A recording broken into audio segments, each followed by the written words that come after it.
So a couple days ago, I posted something on the Lectionary Screwjob that was the 22nd Sunday in Ordinary Time Gospel reading. That displeased a lot of people. Somebody asked me, and what key verses do you believe were omitted?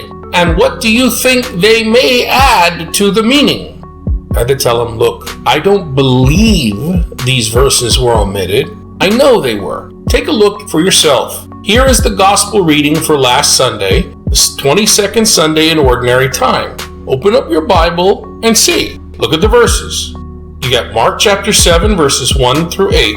Then, strangely, it skips ahead to verse 14. Then after verse 15, it skips ahead again to verse 21. What's going on?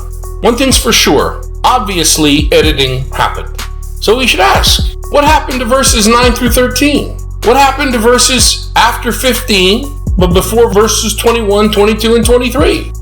Now, verse 16 not being found in our best manuscripts, most ancient manuscripts, okay, I can take that. Don't include verse 16. Verse 16 not being included, that's fine. But what about verses 17 through 20? Why did the lectionary masterminds gut this passage like that? Well, as my previous video presentation clearly showed, those passages reveal uncomfortable realities, uncomfortable to 21st century Western folks realities that shatter the cultural congenial Jesus popular at Sunday school and homilies, popular at religious education and RCIA, Rite of Christian Initiation for Adults, group meetings.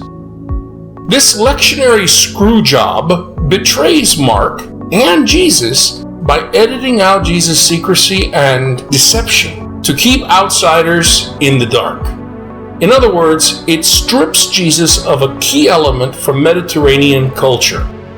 Well, I explained this to the person asking me the question, and he responded, okay, well, I'm not seeing that at all. Verses 17 through 20 add nothing to the passage. It just says the same thing again. And verses 9 through 13, that's about following the command to honor parents. That being left out doesn't intimate what you say either. Well, let me just say this. He's precisely right that he is not seeing it at all. And hopefully, it is a case of can't see it, rather than won't see it. Here are some good questions when reading any biblical passage. Who? What? When? Where? Why? That's what gives you context. The context of the saying is complex, and tearing that text out of its context is irresponsible. Interpreting the verse on its own out of context is impossible. You can all understand the English sentence, he hit it. But not a single one of you can interpret it. You don't know who he is, you don't know what it is, and you don't know what hit means. You can understand it, but you can't interpret it. You need context. Context, context, context. 1. To whom is Jesus speaking in Mark chapter 7, verses 14 through 15? Go look and see. 2. What is he telling them? To find out, read the omitted Mark chapter 7, verse 17, and about why Jesus tells parables, and to whom he tells parables in Mark chapter 4, verses 10 through 12. 3. When is Jesus speaking in Mark chapter 7, verses 17 through 23? Does this happen before or after he spoke in Mark chapter 7, verses 14 through 15? 4. Where is Jesus speaking in Mark chapter 7, verses 17 through 23? Is he speaking in the same place he was in Mark chapter 7, verses 14 through 15? Or has he moved?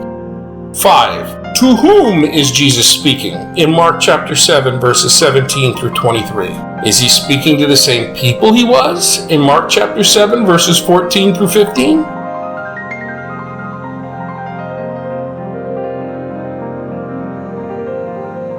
These questions matter, otherwise you don't understand what's going on. 6. Why are verses which show changes in who, what, where, and when omitted by the lectionary architects?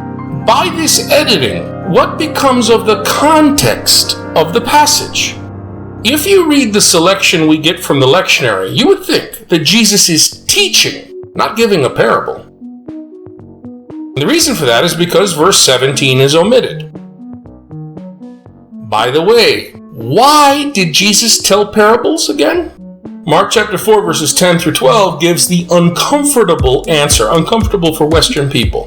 The answer is a Mediterranean, Middle Eastern answer. We Western people don't like those over here in our part of the world, regardless if we are liberals or conservatives. This has nothing to do with politics, this is culture. Secondly, reading the gospel selection from last Sunday gives the impression that Jesus not only teaches the crowd, but explains his teaching to them. That's very comfortable for us Westerners. We love a Jesus that is the intellectual sage, teaching us step by step everything. Not only insiders, but also outsiders.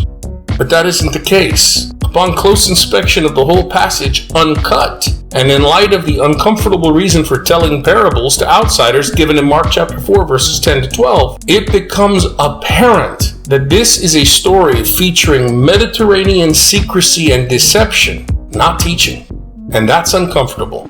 That's uncomfortable to catechists and directors of religious education. That's uncomfortable to teachers of Christian doctrine. That's uncomfortable to bishops.